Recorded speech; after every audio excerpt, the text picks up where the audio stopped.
Hey, what's up people? It's the Blonde Tiger. Welcome back to another video. Today I'm just going to be doing a reaction video. I'm going to be reacting to a Tom Scott video. I'm not sure if you've heard of him, but you probably have seen him around somewhere on YouTube. There's a lot of videos that pop off, you know. This one is called 10 years ago I predicted 2022. Did I get it right? And I thought it'd be an interesting video to just reflect on because of what 2022 is. You know, we're in it, almost past it now. So I thought it'd be kind of interesting to reflect on that. And yeah. 12, I told a story about the future. Now I've had some time to think. Let's go back 10 years, see what I got right, see what I got wrong, and see if I can predict 10 years from now. I've got a story for you. It's set. Woo, this is hot.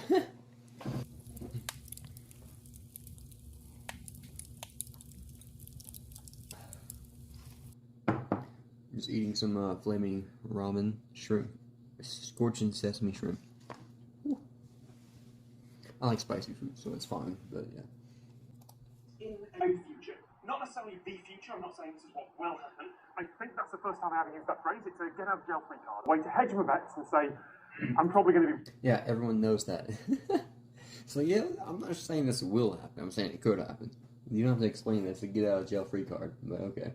Look at his face. Wrong. I use it a lot when I write speculative fiction. April 2022, 10 years... Everyone uses that for a prediction because they don't want to sound wrong like a jackass. You're not special.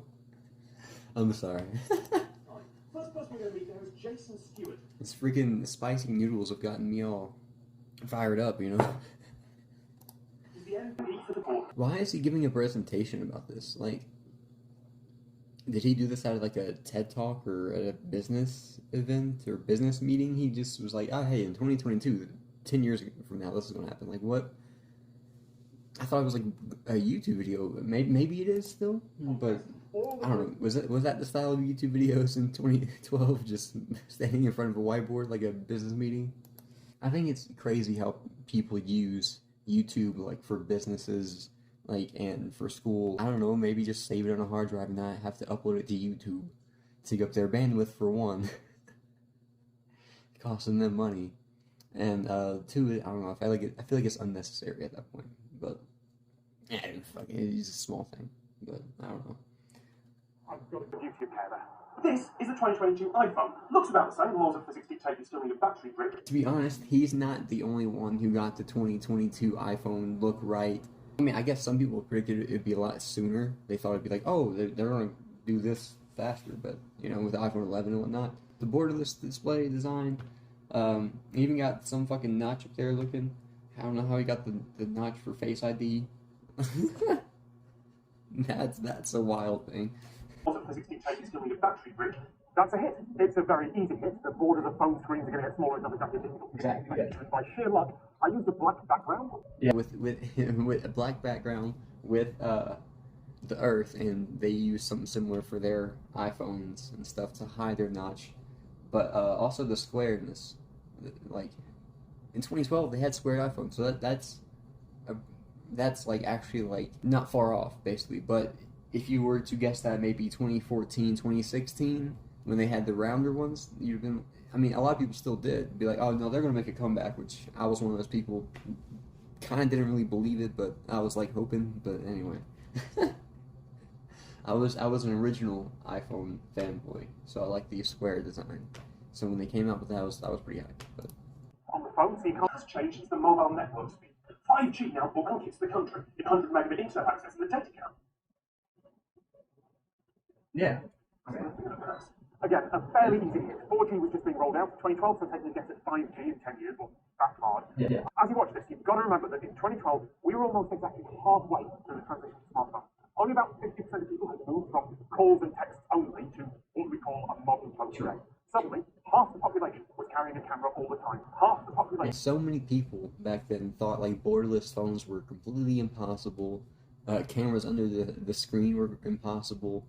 Hole punch cameras are impossible. Just so many people, you try and have a conversation with them about technology, and as someone who knows a lot about technology and likes it, having a conversation with people who know nothing about it, you tell them stuff like, hey, this is a thing that could happen in the future, and they're like, no, there's no way that's impossible. I'm like, bro, I know the technology that's behind this right now. I know what people are trying to do. Anyway, easily cheat on top of it. Things were changing and they were changing fast, but we weren't in the smartphone era. Social changes were not yet.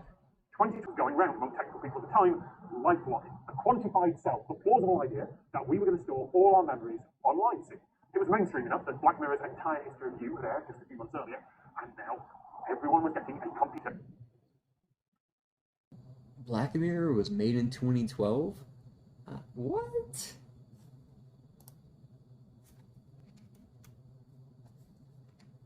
Holy shit.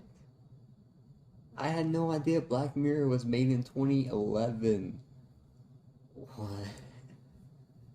I feel so old right now for some reason. I don't know why.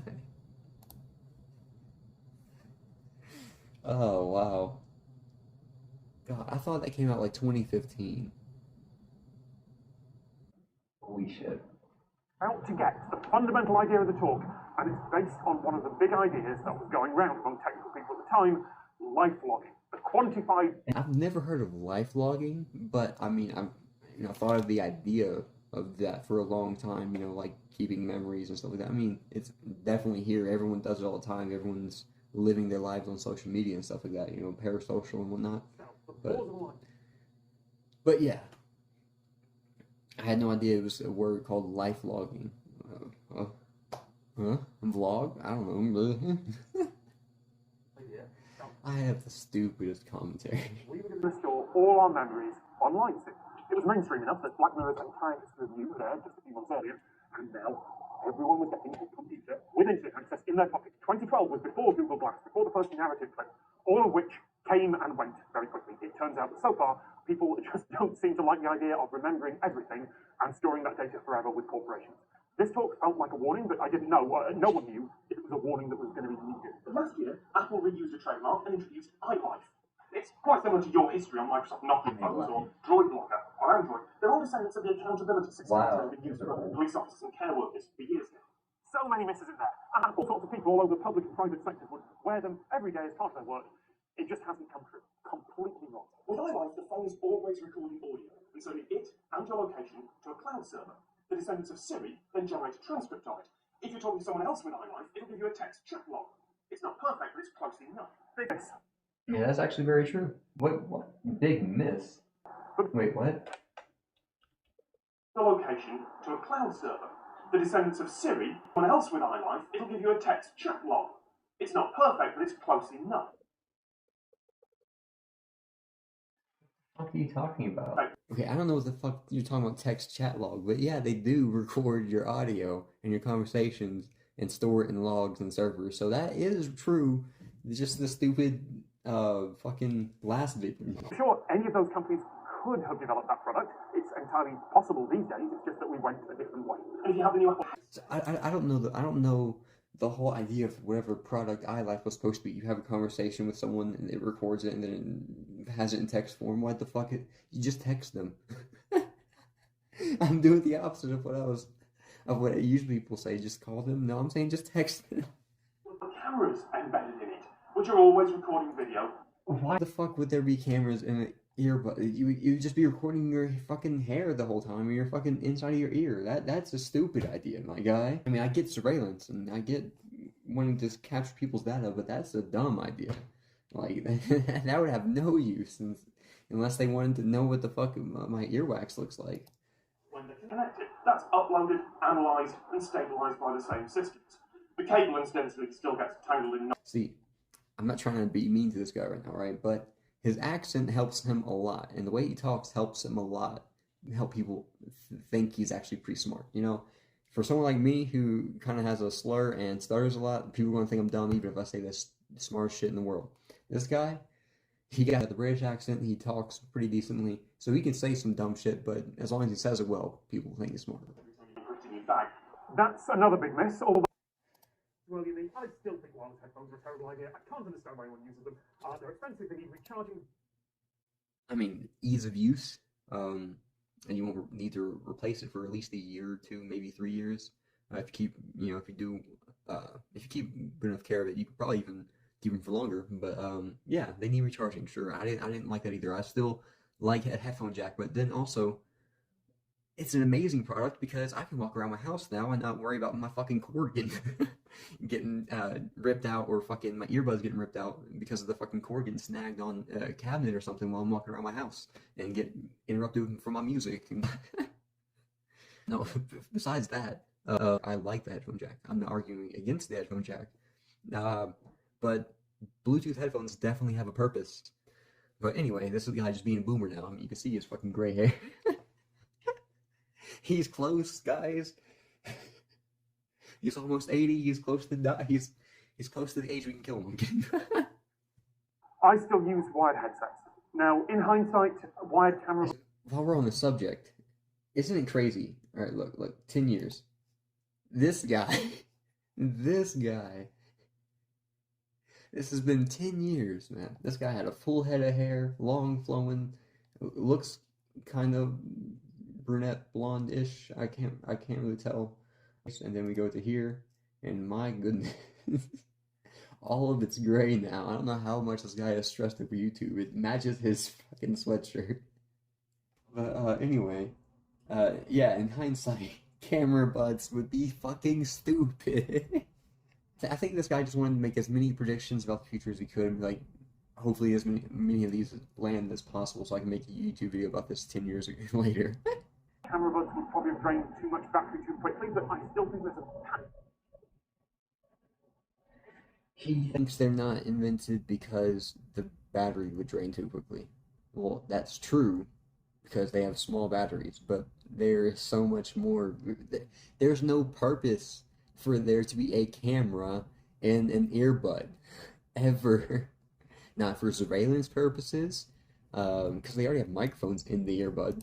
Why would that's all the information they need and honestly can get from someone's ear. God. And then who would want to vlog with a fucking earbud? So there's no reason for a fucking camera in an earbud. I did not think I would get this worked up over this man's over this man's video. I'm telling you, it's the fucking firewalk. This got me fucking spicy. To resolve alumni of this public school runs on Disco, a fairly popular community framework that unfortunately has some very major security flaws. That's one of the biggest... So he's predicting security flaws in a thing that doesn't exist? I am confused with this prediction right now. Why would you go for something so fucking exact? Like, oh my god. Hey kitty, what's up? You wanna say hi? Say hi. Did you hear that? She said hi. So, there's one question left. What about 10 years from now? What about 2032? You're trying to make it a prediction now? I'm not immersed in web development and technology anymore. I don't code very often. I work on video now. So, what can I predict? Well, here's the guess. Not the future, just a future. I think short-form video is going to do to YouTube what Twitter did to blogs. People will still be making long-form video content. It will still get linked to and watched, but short-form is so much simpler that there will be so much more of it. Sure, but have you seen YouTube homepages lately? If it's not a short, it's fucking 40 minutes to an hour to sometimes 3 hours long, man. It's not being taken over. You either get something a fucking minute long or you get something an hour long. There's no in between. In the same way, I don't think short-form video is going to kill YouTube.